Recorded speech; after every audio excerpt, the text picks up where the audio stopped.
ఎందుకంటే ఈ రోజు సిద్ధార్థ రెడ్డి గారు ఎదిగినాడు, చాలానే ఎదిగినాడు, పర్లే ఆడాడు గుర్తుపడతారు. ఈ బెంగళూరులో కూడా ఆడాడే సెల్ఫీలు అడుగుతారు నన్ను. కానీ నేను ఈ స్థానంలో నిలబడినా అంటే దానికి కారణం వైఎస్ జగన్మోహన్ రెడ్డి గారు, వైఎస్ఆర్ కాంగ్రెస్ పార్టీ. దాన్ని మర్చిపోతే ఎవరికి కూడా ప్రగతులు ఉండవు. ఈ రోజు చాలా పార్టీలు అడుగుతాయి, ఏం సిద్ధార్థ మా పార్టీలో ఒక ఎమ్మెల్యే టికెట్ ఇస్తామని. కానీ ఈ స్థానానికి రావడానికి గల కారణం ఏం లేనప్పుడు మనల్ని ప్రోత్సహించినోడు గొప్పోడు, అన్ని ఉన్నప్పుడు ఎవడైనా పిలిచాడు. ఏముంది దాంట్లో? ఈ రోజు 4 మంది ఎంపీలు విన్నారు తెలుగుదేశం పార్టీకి. వాళ్ళని 10 మంది గుర్తుపడతారన్నా, వాళ్ళని ఎంపీలుగా చూస్తారన్నా, వాళ్ళ కాడ డబ్బు లేని 10 మందికి తెలిసిందన్నా దానికి కారణం వైఎస్ జగన్మోహన్ రెడ్డి, వైఎస్ఆర్ కాంగ్రెస్ పార్టీ. దాన్ని మర్చిపోయి వాళ్ళేమనుకుంటారు, సొంత బలం అనుకుంటున్నారు. మా కాడ లెక్కుంది కాబట్టి చంద్రబాబు నాయుడు పిలుచుకున్నాడు అనుకుంటున్నారు. మా పైన చంద్రబాబు నాయుడు ఈ విపరీతమైన లవ్వు అనుకుంటున్నారు. చేరినాక తెలుస్తుంది లవ్వు లేదని. మా నియోజకవర్గంలో కూడా మొన్న ఒకటి చెప్తాడు, నేను పోయి చంద్రబాబు నాయుడిని కలిసి వచ్చినా, పాపం నన్ను చూసినే కన్నీళ్లు పెట్టుకొని దగ్గరికి తీసుకున్నాడు చంద్రబాబు అంటే వ్యక్తికి కూడా. 40 ఏళ్ళు కాపురం చేసి ఆయన భార్యకే తెలియదు ఆయన ఏడుస్తాడో.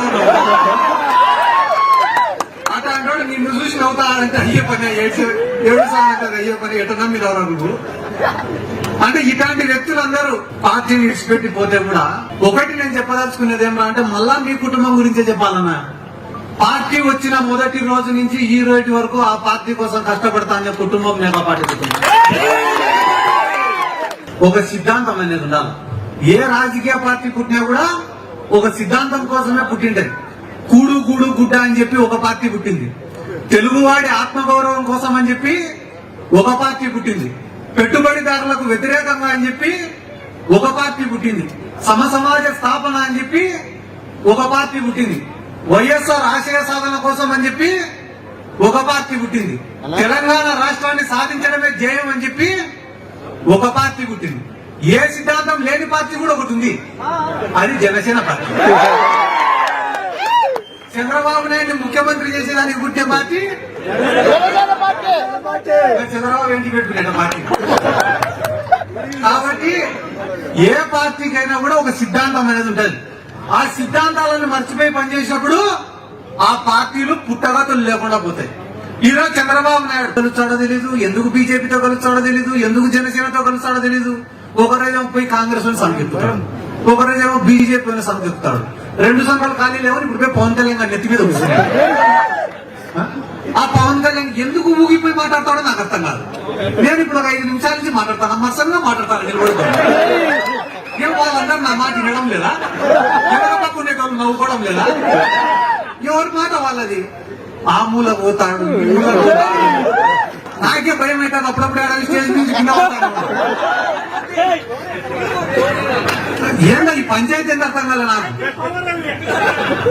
ఎందుకు ఇవన్నీ కూడా చెప్తాను అంటే, మీరు కూడా అందరూ గుర్తు పెట్టుకోండి, మోసగానికి నాయకుడికి మధ్యన ఉండేటటువంటి తేడా ఏంటనేది ఆలోచన చేయండి.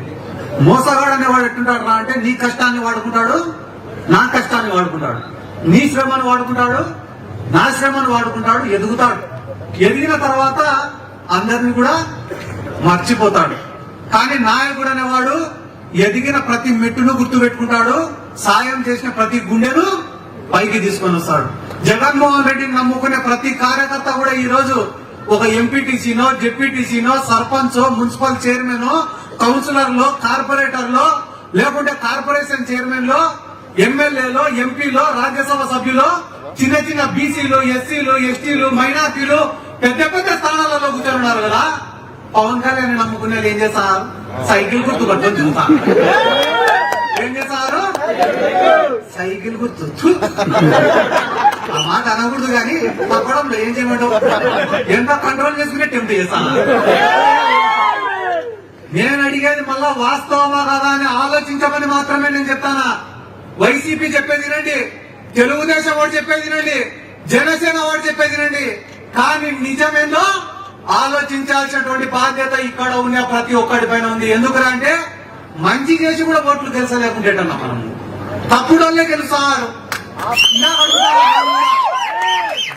స్టేజ్ పైకి ఎక్కిన వాళ్ళందరినీ 2 నిమిషాలు మాట్లాడు 2 నిమిషాలు మాట్లాడు 2 నిమిషాలు మాట్లాడంటే 2 నిమిషాలు మాట్లాడడానికి మేముండే తెలుగుదేశంలోనా? తెలుగుదేశం వాడు ఏం చేయలే కాబట్టి 1 నిమిషంలో మాట్లాడి వెళ్ళిపోవచ్చు. ఎందుకంటే చెప్పుకునేదానికి ఏం లేవు.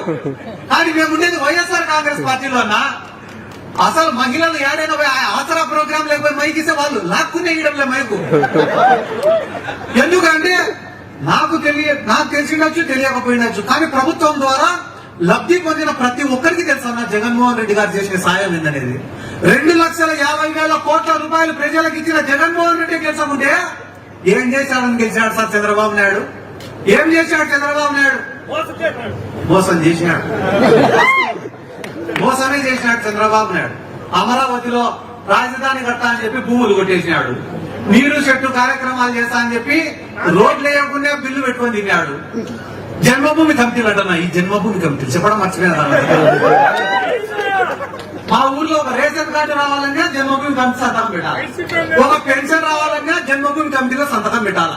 ఒక ఎస్సీ కార్పొరేషన్ లోన్ రావాలన్నా, బీసీ కార్పొరేషన్ లోన్ రావాలన్నా, ఏం కావాలన్నా కూడా జన్మభూమి కమిటీల సంతకం. లాస్ట్ మొగుడు పిల్లల సంసారం చేయాలన్నా వాళ్ళ సంతకం. కానీ ఈ రోజు పేదవాడికి సంక్షేమ పథకాలు అనేవి ఎట్లా అప్లై చేసుకోవాలో కూడా తెలియదు, ఏమేమి పథకాలు వస్తాయో కూడా తెలియదు. అట్లాంటిది ఈ రోజు పేదవాళ్ళు సచివాలయానికి పోయి వాలంటీర్ల కాడికి పోయి మాకెందుకు రాలే పథకాలు అని చెప్పి కొట్లాడుతున్నారు. ఆ స్టేజ్ లో నిలబెట్టింది ఎవరు? అలా ఓటు పడేది ఎవరికి? మధ్యలో వచ్చే బఫూన్ గాళ్ళతో అందరి గురించి మేము మాట్లాడాలన్నారు. మధ్యలో వచ్చే బఫూన్ గాళ్ళ గురించి మేము మాట్లాడాలన్నారు. జాగ్రత్త రెడ్డి, నా శత్రువులు ఉన్నారు. నా ఒక్కొక్కరి కాడ 1,000 కోట్ల ఆస్తులుండే. నెలబాడి దగ్గర 1-2 కోట్ల రూపాయలు వస్తాయి. మేము బయటికి పోవాలంటే అప్పు చేయాలి. అయినా కూడా వాళ్ళ అవతల వాళ్ళని ఎదుర్కోగలుగుతామంటే దానికి కారణం వైఎస్ జగన్మోహన్ రెడ్డి మాకు ఇచ్చేటటువంటి సపోర్ట్. డబ్బులతోటి ఏం కాదన్నా, అందరు డబ్బులు డబ్బులు డబ్బులు అనుకున్నా. డబ్బుతో ఏంది కూడా రాదు. ఏం చంద్రబాబు కాడ లేని డబ్బులా? పవన్ కళ్యాణ్ ఒళ్ళు ఇల్లు అన్నీ అమ్ముకున్నాడు. పవన్ కళ్యాణ్ డబ్బులా? అయినా డబ్బుతో ఏం కాదని నేనే అనుకుంటా. అయినా మన కాడ ఏం లేకుండా ఇంత హంగామా చేస్తాను కదా, మన కాడ కూడా కొంచెం డబ్బులు ఇంటే అల్లరి లేపెట్టేవాళ్ళం కదా అని చాలా సార్లు అనుకున్నాను. జీవితంలో నేను కూడా చాలా రోజులు అనుకునేవాడిని. ఏమనుకునేవాడిని అంటే, ఒక మనిషికి కీర్తి ఉండదు అంటే పేరు ప్రతిష్టలు వస్తాయి.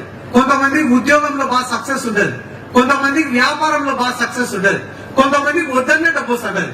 అట్లా ఒక్కొక్క మనిషికి ఒక్కొక్క దాంట్లో రాసి పెట్టినాడు దేవుడు కిస్మత్ అనుకునేటువంటి నేను అట్లనే ఒక వ్యాపారం చేసినాను. ముట్టుకోవడం భస్మం.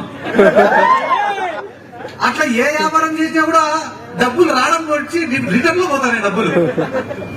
నా జీవితంలో దేవుడు రాసినట్టు లేడు నాకు. ఇది పేరు వస్తుంది, సరేగా పేరు వచ్చినాక డబ్బులు సంపాదించుకోవచ్చు ఏమనుకున్నా. పేరు వస్తూనే ఉంది కానీ డబ్బు మాత్రం రావడం లేదు. నాకు ఏందిరా ఇది, ఏం అర్థం కావడం, ఏంది పరిస్థితి ఇట్ అయిపోయింది. అప్పులు చూసేమో పెరిగిపోతూనే ఉండే, దానాలు ధర్మాలకే పోతున్నాయి డబ్బులన్నీ. ఎట్లా ఎట్లా ఎట్లా అనుకునేటప్పుడు దేవుడే కొన్ని వర్కులు చూపించినాడు. వర్కులు చేసుకున్నా, అప్పులన్నీ కట్టుకున్నా. నన్ను నమ్ముకునే ప్రతి కార్యకర్తను కూడా లీడర్ గా చేసుకునేదానికి డబ్బులు వచ్చినాయి, అన్ని చేసినాను. ఎప్పుడైతే డబ్బులు నాకు వచ్చినాయో ఆ రోజు అనుకున్నా, ఈ గీత కూడా నాకుందిరా. అప్పటి వరకు 50 లక్షలు అప్పు చేసేటప్పుడు ఇప్పుడు 10 కోట్లైనా చేసా అప్పు. ఎందుకురా అంటే ఇంకా గీత ఉందని అర్థమైపోయింది కదా. కాబట్టి మంచి చేయడానికి మనసు ఉండాలి తప్ప డబ్బుతో పని లేదు. కాబట్టి ఆ మనసు వాళ్ళకు ఉందని చెప్పి నేను ఇంత దూరం వచ్చి కూడా వాళ్ళకి మద్దతు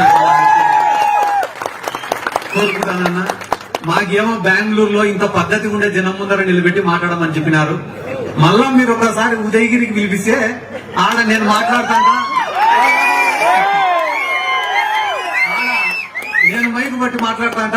కింద మా వాళ్ళు ఆడాడ ఒకరు క్వార్టర్ వేసి జై జగన్ అంటారు.